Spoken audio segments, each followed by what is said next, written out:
ओम नमो भगवते वासुदेवाय। जय जगन्नाथ दर्शक बंधु। आसुची पवित्र महालय अमावास्या। आश्विन अमावास्या महालय अमावास्या नाम सुप्रसिद्ध। महालय अमावास्या परदिन ठारू अर्थात आश्विन शुक्ल प्रतिपदा ठारू देवी पक्षर आरंभ हुए। माँ देवी दुर्गांकर स्वागत पाई पुरपल्ली ठारू आरंभ करी समस्त अंचल गोटे पार्वणर मुखरित भाव खेली जाए। तेबे दर्शक बंधु आश्विन कृष्ण प्रतिपदा ठारू महालय अमावास्या बा सर्वपितृ अमावास्या बोली जहाँ कहुए आश्विन अमावास्या दिन यही पर्यंत 15 दिन व्यापी पितृपुरुषों उद्देश्य तर्पण करा जाए, श्राद्ध दान दि जाए तिथि को नहीं। तेबे दर्शक बंधु जदि पितृपक्षर 15 दिन मध्य कहीं श्राद्ध दे न पारती पितृगण को तेबे महालय अमावास्या बा सर्वपितृ अमावास्या दिन पितृगण उद्देश्य श्राद्धपिंड दान करें। मात्र 15 दिन व्यापी पितृपक्षर प्रत्येक दिन तर्पण करा ही प्रकृत विधि कहुए। आश्विन कृष्ण प्रतिपदार महालय अमावास्या पर्यंत यह 15 दिन मध्य पितृगण धरित्री वक्ष को आसी था पितृलोक को छाड़ी। सूर्य जितेबाला कन्या राशि अवस्थान करती सूर्यंकर प्रखर तेज को पितृलोक पितृगण मैंने सह्य करपारती नहीं एवं प्रचंड क्षुधा एवं तृष्णार से मैंने मर्त्यलोक को चली आसी था।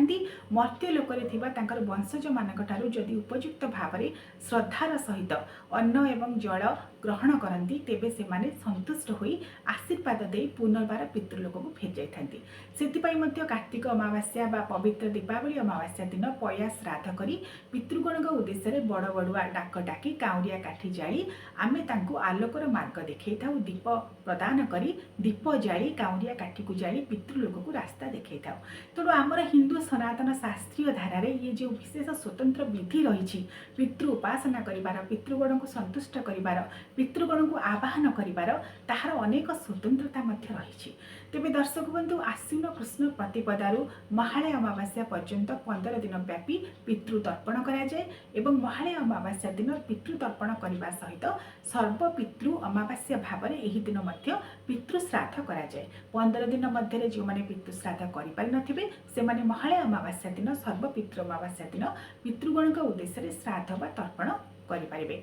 तेबे महालय अमावास्या दिन मध्य विश्वास करा जाए माँ देवी दुर्गा निजर सपरिवार अर्थात प्रभु श्री गणेश एवं प्रभु कार्तिकेय ता सहित माँ लक्ष्मी माँ सरस्वती सहित धरित्री वक्ष को आसी था। माँ आगमन में धरित्री वक्ष जेपरी भाव में पार्वण मुखर हो जाए सेहीपरि पितृगण जेहेतु आगुरी आसिक धरित्री वक्ष पितृपक्ष रही था। तेणु ये धरित्री वक्ष गोटे महान आलय परिणत हुए। महतांग आलय इति महालया। महालय दिनटी यह गोटे स्वतंत्रता बहन करे एपटे देवी पक्षर आरंभ हो जाए सेपटे पितृपक्षर परिसमाप्ति घटे। कारण महालय अमावास्या होची पितृपक्षर अंतिम दिन अंतिम दिवस से पितृगण उद्देश्य यही दिन श्राद्ध कर्म करा जाए। तेबे दर्शक बंधु चलित वर्ष सेप्टेम्बर 21 तारिख रविवार दिन पवित्र महालय अमावास्या पड़ुछि एवं यही दिन मध्य वज्रकालिका व्रत जो मैंने पालन करें। फुलेरी ओषा पड़ुछि। ता सहित सबुठारु बड़ कथा हेउछि एही दिन मध्य चलित वर्षर शेष आंशिक सूर्यपराग पड़ुछि। जदिओ भारत में एवं ओडिशा रे यह दृश्यमान न हेबा हेतु पालनीय नुहे।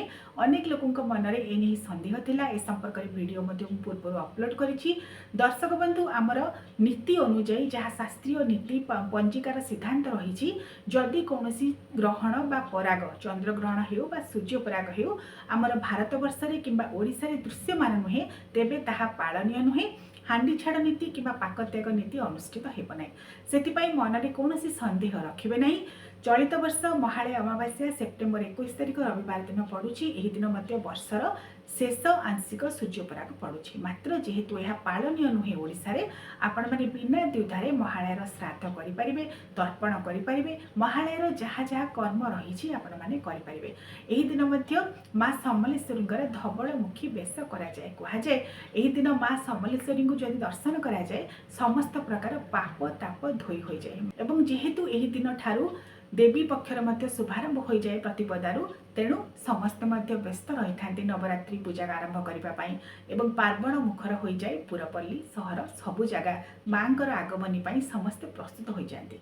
तेबे महालय अमावास्या दिन आपण मैंने जो श्राद्ध देवे क्या श्राद्ध देवे କୁହାଯାଏ ମହାଳୟ ଅମାବାସ୍ୟା ଯେହେତୁ ହେଉଛି ପାର୍ବଣ ଶ୍ରାଦ୍ଧ, ଏହି ଦିନ 7 ପୁରୁଷଙ୍କ ଉଦ୍ଦେଶ୍ୟରେ ଶ୍ରାଦ୍ଧ ପିଣ୍ଡ ଦାନ କରାଯାଏ। ଗୟାରେ ଯେଉଁମାନେ ଶ୍ରାଦ୍ଧ ପିଣ୍ଡ ଦାନ କରିସାରିଛନ୍ତି ବା ସେଭଳି ତୀର୍ଥସ୍ଥଳରେ ଶ୍ରାଦ୍ଧ ପିଣ୍ଡ ଦାନ କରିସାରିଛନ୍ତି, ସେମାନଙ୍କର ଆଉ ଏହି ପିତୃପକ୍ଷରେ ବା ମହାଳୟ ଅମାବାସ୍ୟା ଦିନ ଶ୍ରାଦ୍ଧ ପିଣ୍ଡ ଦେବାର କୌଣସି ଆବଶ୍ୟକତା ନଥାଏ। କାରଣ ବିଶ୍ୱାସ କରାଯାଏ ଗୟାରେ ବା ସେଭଳି ପୁଣ୍ୟସ୍ଥଳରେ ଯଦି ଆପଣମାନେ ଶ୍ରାଦ୍ଧ ପିଣ୍ଡ ଦେଇସାରିଛନ୍ତି, ତାହେଲେ ସେମାନେ ମୋକ୍ଷ ଲାଭ କରିଥାନ୍ତି। ତେଣୁ ପୁନର୍ବାର ତାଙ୍କୁ ଆଉ ଶ୍ରାଦ୍ଧପିଣ୍ଡ ଦାନ କରିବା ଉଚିତ ନୁହେଁ। ତେବେ ଦର୍ଶକ ବନ୍ଧୁ ଆସନ୍ତୁ ଜାଣିବା ମହାଳୟା ତର୍ପଣରେ ଆପଣମାନେ କାହାଙ୍କୁ ତର୍ପଣ ଦେବେ, ତାହା ମଧ୍ୟ ଗୋଟିଏ ସ୍ୱତନ୍ତ୍ର ବିଧି ରହିଛି। କାରଣ ମହାଳୟା ଅମାବାସ୍ୟାର ତର୍ପଣ ହେଉଛି ପିତୃପକ୍ଷର 15 ଦିନ ବ୍ୟାପୀ ପ୍ରତ୍ୟେକ ଦିନ କରାଯାଉଥିବା ପିତୃ ତର୍ପଣ ଠାରୁ ସ୍ୱତନ୍ତ୍ର ଏବଂ ଭିନ୍ନ। ମହାଳୟା ଶ୍ରାଦ୍ଧର ତର୍ପଣରେ ବ୍ରହ୍ମା, ବିଷ୍ଣୁ, ରୁଦ୍ର, ପ୍ରଜାପତି, ଆଚାର୍ଯ୍ୟ, ବେଦ, ଛନ୍ଦ, ଗନ୍ଧର୍ବଗଣ, ଦେବଗଣ, ପୂର୍ଣାଚାର୍ଯ୍ୟ, ସମ୍ବତ୍ସର, ସାବୟବ, ନାଗଗଣ, ଯକ୍ଷ, ଭକ୍ଷ, ପିଶାଚ, ବନସ୍ପତି, ଔଷଧ, ଭୂତଗ୍ରାମ, ଚତୁଷ୍ଟୟ ଓ ପୃଥିବୀ ଗୋଟିଏ ଥର ତର୍ପଣକୁ ଦିଆଯାଏ। ଏବଂ ସନକ, ସନନ୍ଦ, ସନାତନ, କପିଳ, ଆସୁରୀ, ଡାବୁ ଏବଂ ପଞ୍ଚଶିଖ 7 ଋଷିଙ୍କୁ 2 ଥର ଲେଖାଏଁ ତର୍ପଣ ଦିଆଯାଏ ଏବଂ ପିତୃପୁରୁଷଗଣଙ୍କୁ 3 ଥର ତର୍ପଣ ଦିଆଯାଏ। ତା ସହିତ 7 ପୁରୁଷଙ୍କୁ ଶ୍ରାଦ୍ଧ ଦିଆଯାଏ। 7 ପୁରୁଷ ହେଉଛନ୍ତି ଆପଣଙ୍କର ପିତାଙ୍କ ଘର ପକ୍ଷର 3 ପୁରୁଷ, ମାତାଙ୍କ ଘର ପକ୍ଷର 3 ପୁରୁଷ ଏବଂ ନିଜେ କର୍ତ୍ତା ଯିଏ ଶ୍ରାଦ୍ଧ ପିଣ୍ଡ ଦାନ କରନ୍ତି ତାଙ୍କୁ ମଧ୍ୟ ମିଶାଯାଏ। କାରଣ ଯେପରି ଭାବରେ ଦେବୀ ବା ଦେବତାଙ୍କୁ ଆମେ କୌଣସି ଭୋଗ ନୈବେଦ୍ୟ ସମର୍ପଣ କରୁ, ତାକୁ ଆମେ ଯଦି ଆଘ୍ରାଣ ନ କରୁ, ଗ୍ରହଣ ନ କରୁ ପୂଜା ପରେ, ତାହା ଅପରାଧ ବୋଲି ବିବେଚନା କରାଯାଏ। ଯେହେତୁ ପରଲୋକଗତ ହୋଇଥିବା ପିତୃପୁରୁଷଗଣ ସେମାନେ ମଧ୍ୟ ଦେବତୁଲ୍ୟ, ତାଙ୍କ ଉଦ୍ଦେଶ୍ୟରେ ଆମେ ଶ୍ରାଦ୍ଧ ତର୍ପଣ ଆଦି ଦାନ କରିଥାଉ। କ୍ଷୁଧା ବା ଏବଂ ତୃଷ୍ଣାକୁ ନିବାରଣ କରିବା ପାଇଁ ଜଳ ଏବଂ ଅନ୍ନ ଆଦି ଦାନ କରାଯାଏ, ତାହାକୁ ମଧ୍ୟ ନିଜେ କର୍ତ୍ତା ଆଘ୍ରାଣ କରିଥାନ୍ତି। ତେଣୁ ବାପା ଘର ପଟର ବାପା, ଜେଜେ, ଅଣଜେଜେ ବା ପିତା, ପିତାମହ, ପ୍ରପିତାମହ ଏବଂ ମା ଘର ପଟର ମା, ଆଈ, ଆଈଙ୍କ ମା ଅର୍ଥାତ୍ ମାତା, ମାତାମହୀ, ପ୍ରମାତାମହୀ ଏବଂ ନିଜେ କର୍ତ୍ତା ଏହାକୁ ମିଶାଇ 7 ପୁରୁଷଙ୍କ ଉଦ୍ଦେଶ୍ୟରେ ଶ୍ରାଦ୍ଧ ପିଣ୍ଡ ଦାନ ଦିଆଯାଏ। ମହାଳୟା ଅମାବାସ୍ୟା ଦିନ ପିତୃ ମାତୃକୁଳ କ୍ଷୁଧା ତୃଷ୍ଣାରେ ଥାନ୍ତି। ନିଜର ଆତ୍ମୀୟ ବଂଶଜଙ୍କ ଠାରୁ ଯେତେବେଳେ ସେମାନେ ଭୋଜନ ଏବଂ ଜଳ ଗ୍ରହଣ କରନ୍ତି, ସନ୍ତୁଷ୍ଟ ହୋଇ ଆଶୀର୍ବାଦ ପ୍ରଦାନ କରି ପୁନର୍ବାର ପିତୃଲୋକକୁ ଫେରି ଯାଇଥାନ୍ତି। ବିଶ୍ୱାସ କରାଯାଏ ଯେଉଁମାନେ ଶ୍ରଦ୍ଧାର ସହିତ ଏହି ସମୟରେ ପିତୃପକ୍ଷର 15 ଦିନ ପର୍ଯ୍ୟନ୍ତ ବା ମହାଳୟା ଅମାବାସ୍ୟା ଦିନ ଅନ୍ନଦାନ ଦିଅନ୍ତି ନାହିଁ, ଶ୍ରାଦ୍ଧପିଣ୍ଡ କର୍ମ କରନ୍ତି ନାହିଁ ବା ତର୍ପଣ କରନ୍ତି ନାହିଁ, ସେମାନଙ୍କର ପିତୃଗଣ କ୍ରୋଧିତ ହୋଇଥାନ୍ତି। ଏବଂ ଶ୍ରଦ୍ଧାର ସହିତ ଯଦି ସେମାନେ ନିଜର ଆତ୍ମୀୟ ବଂଶଜଙ୍କ ଠାରୁ ଅନ୍ନ ଏବଂ ଜଳ ଗ୍ରହଣ କରନ୍ତି, ତୃପ୍ତ ହୋଇ ଆଶୀର୍ବାଦ ପ୍ରଦାନ କରନ୍ତି। ଏବଂ ସେଥିପାଇଁ ନିର୍ଦ୍ଦିଷ୍ଟ ତିଥିରେ ମଧ୍ୟ ଶ୍ରାଦ୍ଧ ଦେବାର ବିଧି ରହିଛି। ମାତ୍ର ମହାଳୟା ଦିନଟିରେ ତିଥି, ବାର, ନକ୍ଷତ୍ର ଆଦିର ବିଚାର ନ କରି ଶ୍ରାଦ୍ଧ ଦିଆଯାଇପାରିବ। ଯେଉଁମାନେ ପିତୃପକ୍ଷର 15 ଦିନ ମଧ୍ୟରେ ଶ୍ରାଦ୍ଧ ଦେଇପାରୁନାହାନ୍ତି ବା ମହାଳୟା ଅମାବାସ୍ୟା ଦିନ ପିତୃ ଶ୍ରାଦ୍ଧ ଦେଇପାରୁନାହାନ୍ତି, ସେମାନେ ମଧ୍ୟ ପବିତ୍ର କାର୍ତ୍ତିକ ଅମାବାସ୍ୟା, ଦୀପାବଳି ଅମାବାସ୍ୟା ଦିନ ଶ୍ରାଦ୍ଧ ଦେଇପାରିବେ, ଯାହାକୁ ଆମେ ପୟା ଶ୍ରାଦ୍ଧ ବୋଲି କହିଥାଉ। କୁହାଯାଏ ମହାନ୍ମ ହାତ୍ମା ମହିତୋ ମହିମା ବାନ୍ମ ହାବଲଃ ଗଣାଃ ପଞ୍ଚ ତଥୈବଚ ପିତॄଣାଂ ପାପ ନାଶନାଃ ସୁଖଦୋ ଦନ ଦଶ୍ଚାନ୍ୟ ଧର୍ମ ଦୌନ୍ୟଶ୍ଚ ଭୂତିଦଃ ପିତॄଣାଂ କଥ୍ୟତେ ଚୈବ ତଥା ଗଣ ଚତୁଷ୍ଟୟମ୍। ଅର୍ଥାତ୍ ଶ୍ରଦ୍ଧାର ସହିତ ଯଦି ପିତୃପୁରୁଷଙ୍କ ଉଦ୍ଦେଶ୍ୟରେ ଶ୍ରାଦ୍ଧ ଦାନ କରାଯାଏ, ତର୍ପଣ ଦିଆଯାଏ, ସେମାନେ ସବୁ ସନ୍ତୁଷ୍ଟ ହୋଇ ସବୁ ପ୍ରକାର ଆଶୀର୍ବାଦ ପ୍ରଦାନ କରନ୍ତି। ସେଥିପାଇଁ ପିତୃ ଶ୍ରାଦ୍ଧ ଗୃହରେ କରିପାରିବେ, ମନ୍ଦିର ବାହାରେ କରିପାରିବେ, ତୀର୍ଥ ସ୍ଥାନରେ କରିପାରିବେ, 22 ପାହାଚରେ କରିପାରିବେ। ଆମର ଯାଜପୁର ଓଡ଼ିଶାର ନାଭିଗୟାଠାରେ ମଧ୍ୟ ଆପଣମାନେ ଶ୍ରାଦ୍ଧ ପିଣ୍ଡ ଦାନ କରିପାରିବେ। ଅରୁଆ ଚାଉଳ, ଗହମ, ଛତୁଆ, ଅଟା, ପଞ୍ଚାମୃତ, ଫଳମୂଳ ଏସବୁଥିରେ ମଧ୍ୟ ମହାଳୟା ଅମାବାସ୍ୟା ଦିନ ପିଣ୍ଡ ଅନ୍ନ ଆପଣମାନେ ଦେଇପାରିବେ। ପିଣ୍ଡ ଦାନ ପରେ ବ୍ରାହ୍ମଣ ଭୋଜନ କରାଯାଏ, କାରଣ ପିତୃଗଣ ଏଥିରେ ସନ୍ତୁଷ୍ଟ ହୋଇଥାନ୍ତି, ମୁକ୍ତି ଲାଭ କରିଥାନ୍ତି। ପୁରୋହିତଙ୍କୁ ଚାଉଳ, ଡାଲି, ପରିବା ଏସବୁର ଛଞ୍ଚା ମଧ୍ୟ ଦେଇପାରିବେ। ଏବଂ ପିତୃପୁରୁଷଗଣଙ୍କର ମୋକ୍ଷ ଲାଭ ଉଦ୍ଦେଶ୍ୟରେ ତାଙ୍କୁ ହବିଷ ଅନ୍ନ ମଧ୍ୟ ଦେଇପାରିବେ, ମହାପ୍ରସାଦ ମଧ୍ୟ ଦେଇପାରିବେ, ଯାହାକୁ ସେମାନେ ଅତ୍ୟନ୍ତ ଆଗ୍ରହର ସହିତ, ଅତ୍ୟନ୍ତ ଆକୁଳତାର ସହିତ ଚାହିଁ ବସିଥାନ୍ତି। କାରଣ ମହାପ୍ରସାଦ ଟିକିଏ ପାଇବା ମାତ୍ରକେ ସେମାନେ ମୁକ୍ତି ଲାଭ କରିଥାନ୍ତି, ମୋକ୍ଷ ଲାଭ କରିଥାନ୍ତି।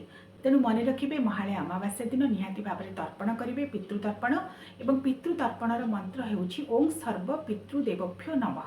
ତା ସହିତ ମଧ୍ୟ ପିତୃ ଗାୟତ୍ରୀ ମନ୍ତ୍ରକୁ ଉଚ୍ଚାରଣ କରିବେ। ପିତୃ ଗାୟତ୍ରୀ ମନ୍ତ୍ର ସମ୍ପର୍କରେ ମୁଁ ଗୋଟିଏ ସର୍ଟସ୍ ଭିଡ଼ିଓ ଅପଲୋଡ଼ କରିଥିଲି, ଗୋଟିଏ ଲଙ୍ଗ୍ ଭିଡ଼ିଓ ମଧ୍ୟ ଅପଲୋଡ଼ କରିଥିଲି, ତାହାକୁ ମଧ୍ୟ ଆପଣମାନେ ଡକ୍ଟର ସ୍ୱାଗତିକା ପାଣି ପିତୃପକ୍ଷ ଏହିପରି ଭାବରେ ସର୍ଚ୍ଚ କରିକି ଆପଣମାନେ ଦେଖିପାରିବେ। दर्शक बंधु मोर जो जो वीडियो मु अपलोड करुच्ची आपण मैंने जदि खोजा चाहते डॉक्टर स्वागतिका पाणी एवं से ही रिलेटेड सर्च नाटी दे आपण मैंने सर्च करेंगे ताहले से वीडियो गुड़ी पाइपर। तेणु महालय अमावास्या दिन मन रखिए पितृ तर्पण करेंगे, पितृ श्राद्ध करेंगे, गोमाता भोजन करेंगे जहाँ गोग्रास बोली कहुए, ब्राह्मण भोजन निहाती भाव में कराइबे। 3 जन ब्राह्मण बा 5 जन ब्राह्मण बा 7 जन ब्राह्मण बा 9 जन ब्राह्मण अजुग्म संख्या क्रम ब्राह्मण भोजन यही दिन निहाती भाव में कराइबे, जद्वारा पितृगण संतुष्ट होता और आशीर्वाद प्रदान करते विश्वास कराए। आसूची आगक पवित्र महालय अमावास्या, यही अवसर में आपण मानक अनेक अनेक अभिनंदन। जय जगन्नाथ।